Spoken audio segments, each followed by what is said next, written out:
जय श्रीमन नारायण, लक्ष्मी नारायण। मेरे भक्ति सागर चैनल में आप सभी भक्तों का स्वागत है।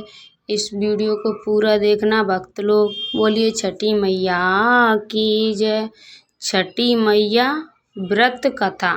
इस कथा को पढ़ने या सुनने से छठी मैया बहुत प्रसन्न होती हैं। इस कथा को पूरा सुनना भक्त लोग। छठ पूजा को लोक आस्था का महापर्व कहा जाता है। इस पर्व में छठी मैया यानी छठी देवी और भगवान सूर्यदेव की पूजा होती है।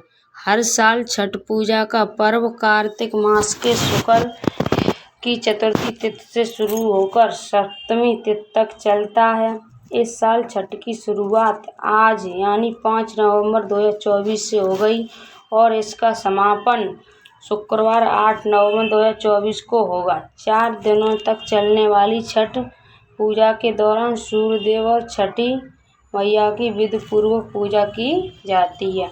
जहां एक और छठ पूजा के दौरान महिलाएं संतान की लंबी उम्र और उन्नति के लिए व्रत रखती हैं, तो वहीं दूसरी ओर छठ पूजा की शाम के समय व्रत कथा सुनना भी जरूरी माना जाता है। ऐसा कहा जाता है कि छठ पूजा तब तक अधूरी रहती है जब तक इसे छठ पूजा की व्रत कथा न सुनी जाए या पढ़ी जाए।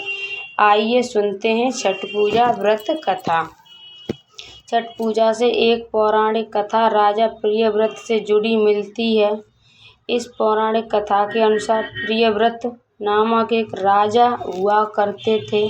राजा और उनकी मालिनी पत्नी हमेशा दुखी रहते थे क्योंकि उनकी कोई संतान नहीं थी। उन्होंने संतान प्राप्ति के लिए कई उपाय किए लेकिन नतीजा कुछ न निकला। एक बार संतान प्राप्ति की कामना के लिए राजा प्रियव्रत और उनकी पत्नी महर्षि कश्यप के पास गईं और कहा कि हे महर्षि, हमें संतान प्राप्ति का कोई उपाय बताइए। उनका दुख सुन महर्षि कश्यप ने संतान प्राप्ति के लिए राजा के यज्ञ का आयोजन करवाया। महर्षि कश्यप ने यज्ञ आहुति के लिए बनाई गई खीर को प्रियव्रत की पत्नी मालिनी को खाने के लिए कहा। राजा अपनी पत्नी को वो खीर खिला दी और खीर के प्रभाव से राजा की पत्नी गर्भवती हो गई। फिर 9 महीने बाद रानी को पुत्र लेकिन वह मृत पैदा हुआ। ये देख राजा और उनकी पत्नी और ज्यादा दुखी हो गए। इसके बाद राजा प्रियव्रत अपने मृत पुत्र को लेकर शमशान गए और पुत्र वियोग में प्राण त्यागने का प्रयास करने लगे। उसी समय शमशान में देवी प्रकट हुई। देवी ने राजा प्रियव्रत से कहा, मैं ब्रह्मा की पुत्री देवसेना हूँ। सृष्टि की मूल प्रवृत्ति के छठे अंश से उत्पन्न होने के कारण मैं षष्ठी कहलाती हूँ। तुम किस लिए परेशान हो, मुझे बताओ। राजा ने सारी कहानी बताई। इसके बाद षष्ठी देवी ने राजा प्रियव्रत से कहा कि अगर तुम मेरी विधि पूर्वक पूजा करो और दूसरों को भी मेरी पूजा करने के लिए प्रेरित करो तो तुम्हें अवश्य पुत्र रत्न की प्राप्ति होगी। राजा ने देवी के कहे अनुसार कार्तिक शुक्ल की षष्ठी तिथि को व्रत रखकर देवी षष्ठी की विधि विधान से पूजा की और बाकी लोगों को भी षष्ठी देवी की पूजा करने के लिए प्रेरित किया। षष्ठी देवी पूजा के फलस्वरूप राजा की पत्नी रानी मालिनी एक बार फिर से गर्भवती हुई और 9 महीने बाद उन्हें एक पुत्र की प्राप्ति हुई। ऐसी मान्यता है कि इसके बाद से ही कार्तिक शुक्ल की षष्ठी तिथि पर छठ पूजा और व्रत रखने की शुरुआत हुई। एक और व्रत कथा। छठ पूजा की और भी कथाएं प्रचलित हैं, आओ सुनते हैं व्रत कथाएं। छठ पर्व के लिए कई कथाएं प्रचलित हैं, किंतु पौराणिक शास्त्रों में इसे द्रौपदी से जोड़कर देखा जाता है। मानता है कि जब पांडव जुए में अपना सारा राजपाट हार गए तब द्रौपदी ने छठ का व्रत रखा। द्रौपदी के व्रत फल से पांडवों को अपना राजपाट वापस मिल गया। इसी तरह छठ का व्रत करने से लोगों के घरों में समृद्धि और सुख आता है।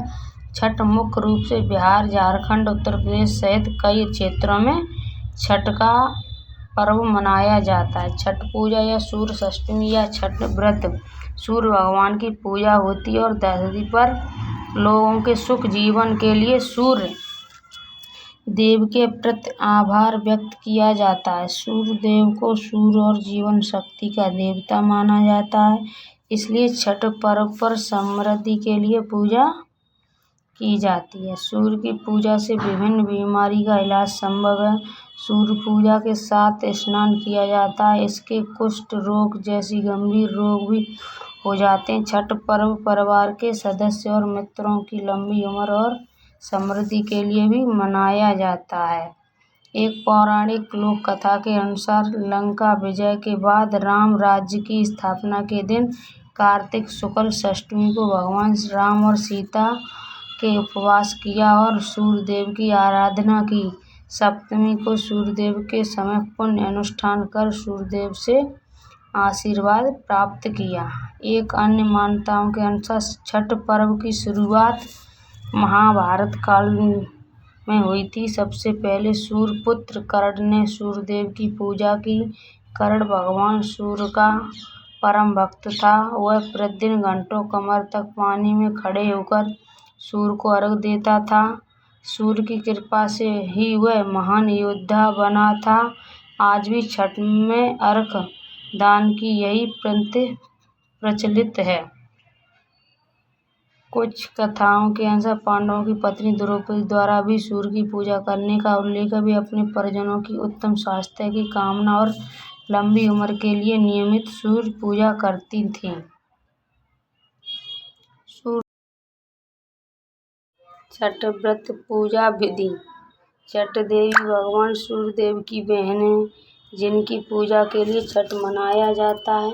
छठी मैया को प्रसन्न करने के लिए भगवान सूर्य की आराधना की जाती है।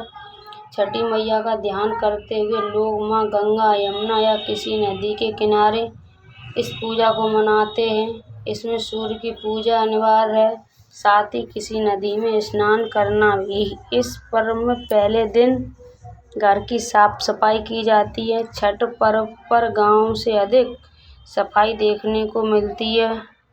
छठ के 4 दिनों तक शुद्ध शाकाहारी भोजन किया जाता है। दूसरे दिन खरना का कार्यक्रम होता है। तीसरे दिन भगवान सूर्य को संध्या अर्घ दिया जाता है। चौथे दिन भक्त उदीयमान सूर्य को उषा अर्घ देते हैं। छठ के दिन अगर कोई व्यक्ति व्रत को करता है तो वह अत्यंत शुभ और मंगलकारी होता है। पूरे भक्तिभाव और विधि विधान से छठ व्रत करने वाला व्यक्ति सुखी और शांति संपन्न होता है, साथ ही अपनी संतानों को संतान प्राप्त होती है। छठ व्रत अनुष्ठान विधि। छठ के दिन सूर्योदय में उठना चाहिए। व्यक्ति को अपने घर के पास एक झील, तालाब या नदी में स्नान करना चाहिए। स्नान करने के बाद नदी के किनारे खड़े होकर सूर्योदय के समय सूर्य देवता को नमन करें और विधि पूजा करें। शुद्ध घी का दीपक जलाएं और सूर्य को धूप और फूल अर्पित करें। छठ पूजा में 7 प्रकार के फूल, चावल, चंदन, तिल आदि से युक्त जल को सूर्य को अर्पित करें। अपनी सामर्थ्य के अनुसार ब्राह्मण और गरीबों को भोजन कराएं। गरीब लोगों को कपड़े, भोजन, अनाज आदि का दान करना भी शुभ माना जाता है। बोलिए छठी मैया की जय।